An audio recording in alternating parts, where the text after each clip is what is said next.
Hey everyone, making another video look back. It's not actually a review, sorry I lied to you. And this time it's about my favorite game type of Chrono Trigger, Skies of Arcadia. I practically live and breathe Skies of Arcadia. And normally I do PC games only because I can fraps them. And I went through a lot of trouble getting an emulator to work with Skies of Arcadia. I tried the GameCube Dolphin with Legends, and it really did not work at all. I tried Chaincast, and it didn't work that well. Null DC works okay. It has a lot of graphical issues. You'll probably notice them. Don't walk away from this, looking at the graphics, because they're really fucked up in the emulator. And the sound is just so terrible, I turned it off. Okay, I'm going to begin this video look back with the story. When you start a new game, you get hit with the intro just like any other traditional RPG. I'm going to be playing that in the background, probably speed it up so it could sync up with what I'm saying. But you see this nice sleek silver ship fly by with a girl in it, followed by this big iron monstrosity captained by a douchebag named Alfonso. You'll learn to hate him later, I'm quite certain of that. But he's trying to kidnap this girl, so he fires a couple cannons, knocks her unconscious, flies her to her side, and grabs her. Seconds later, his ship is under attack by air pirates. Now there's two different kinds of air pirates. There's black pirates and blue rogues. Black pirates are the normal kind of pirates that just kill and pillage and all the good things. And blue rogues do that too, but only to ships that can defend themselves.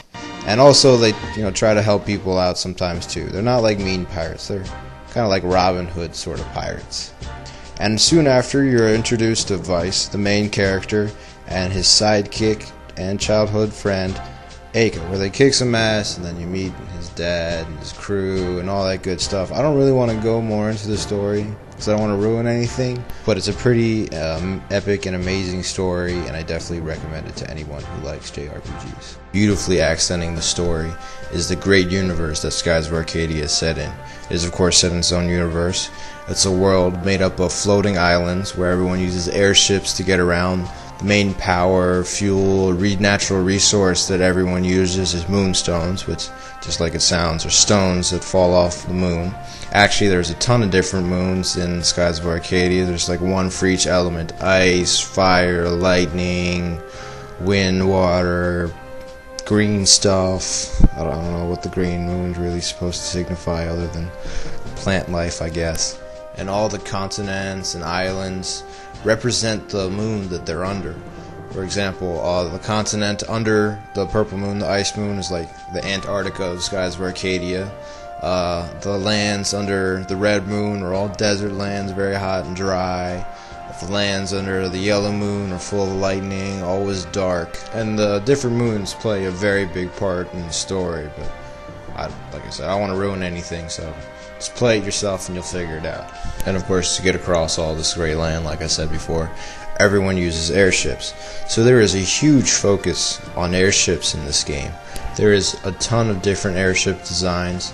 They're all really cool looking, and in a different twist than most other RPGs, which also have airships, though not quite as many as Skies of Arcadia. You not only get to fly around in your airship, you get to customize it. Now, why would you want to customize your airship since you don't really use it? But in Skies of Arcadia, you actually do. There's not only on-foot battles, there are also ship battles. So you get to have the different weapons and armor and all that good stuff for your ship. I'm going to go over the airship battles later after I've gone over the on-foot battles, because they do have some similarities, although they do play out quite a bit differently.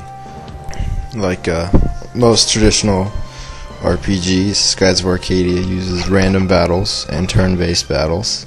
If you don't like random battles, Skies of Arcadia is not for you. There is so many random battles. That's actually one of the things that most people like to harp on.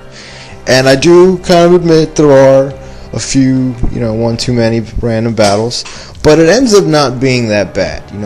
If you never run away and you always do the battles, even with exploring and everything, you'll have enough, the levels and enough money to buy new equipment every time you get into a new town. You won't have to go back and grind like any other games. And I'm not, mention any names.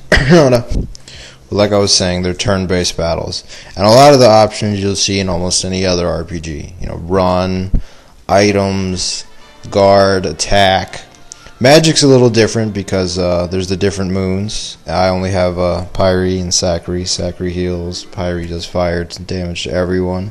But like I said, there's different moons. Each one does its own different thing. Like lightning will attack a small area of enemies. Pyre will do damage to everyone on there. And different types of enemies are weaker to different types of damage. There's focus, which gives you spirit. Spirit is that little bar you see at the top, which you can see I cheated and gave myself 99 out of 99 of. Normally it would be like 8 when you start, and you use that for magic, which has a value. You can see right here, Sakri takes 2 spirit to use. You have also special attacks, which use spirits. Cutlass Fury uses 7, and Counter Strike uses 1. And you can use focus if you need a couple extra points of spirit, but it does use that character's turn. The only 2 things that use spirit are magic and special moves.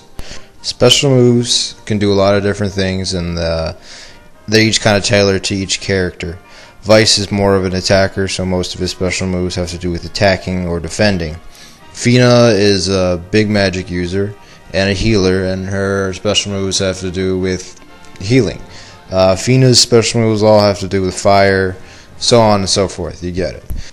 You will be using special moves a lot, but they look pretty nice. I'll show one to you. This is Cutlass Fury, one of Vice's moves. Like I said, most of his are attacking, but he does have a couple defend ones.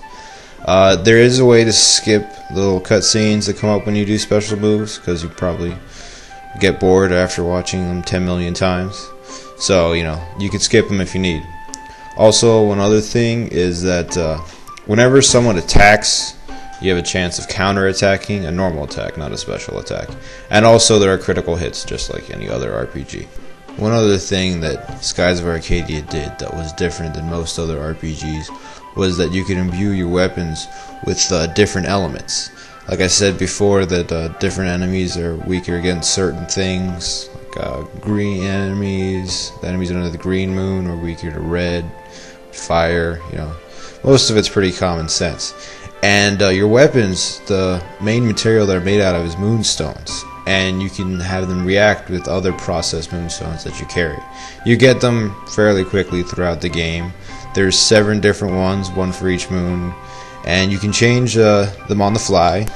All you do is change it before you choose an attack. After you've chosen all the attacks, you of course have to watch out the scenario that plays.